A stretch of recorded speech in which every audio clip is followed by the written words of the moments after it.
তো শুরুতেই বলি, এটা কোনো সাধারণ গল্প না, এটা একটা বেঁচে থাকার স্ট্রাগলের কাহিনী। নায়ক আমরাই, এইচএসসি ক্যান্ডিডেটরা। ভিলেন বোর্ডের জিরো টলারেন্স পলিসি, যেটা শুনলে শয়তানও বলে ভাই আমি এত নিষ্ঠুর না। তো ঘটনা হইল, করোনার ঢেউ আবার আসতেছে। আগের বারে কি হয়েছিল? ২০-৩০ জন করোনা পজিটিভ, সঙ্গে সঙ্গে লকডাউন, পরীক্ষা স্থগিত, সবাই ফেসবুকে লাফায়া স্ট্যাটাস, থ্যাঙ্কস বোর্ড। আর এবারে করোনা তো বাড়তেছে হিসাব ছাড়া। আর শিক্ষা বোর্ডের ভঙ্গি এমন, করোনা ওটা তো এখন গরিবের ফ্লু, পরীক্ষা হইবেই। মনে হইতেছে শিক্ষা বোর্ড এখন টাইম ট্রাভেল করে রানীর মতো আচরণ করে। We shall fight in the benches, we shall sanitize in the gaps, we shall never surrender. এবং হ্যাঁ, তারা ৩৩টা নতুন নিয়ম আনছে। কি সুন্দর!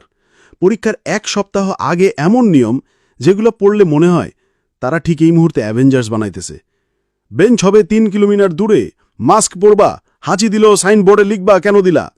আর সবচেয়ে হাস্যকর ব্যাপার, বলে যে খেরাতি মার্কস আর দেওয়া হবে না।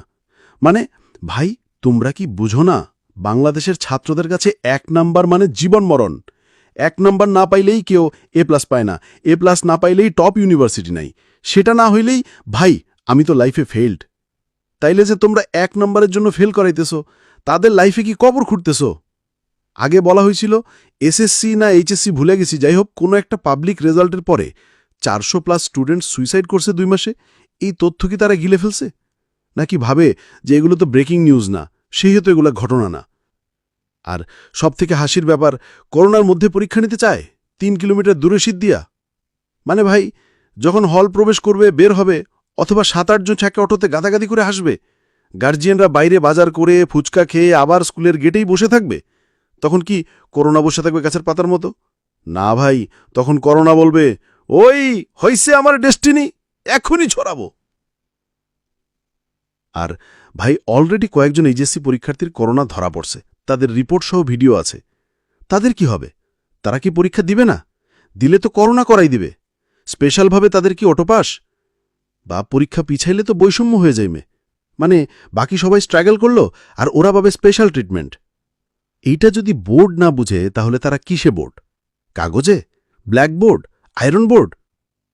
আসল কথা হইল, বোর্ড এখন প্রমাণ করতে চায় তারা অন্তর্বর্তীকালীন সরকার না, ওরা ইস্পাতের খাঁচা।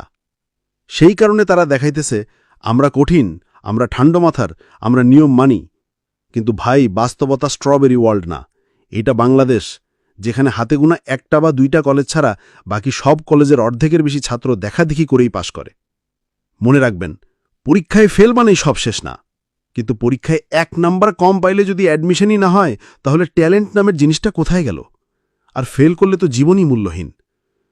শিক্ষা বোর্ড ভাই, এইচএসসি রাখেন আগস্টে, এখন না। ভাইরাসে না মরলে টেনশনে মরব। আর ভাই, আমার পরিচয় শুনেন, আমি নিজেও একজন এইচএসসি ক্যান্ডিডেট।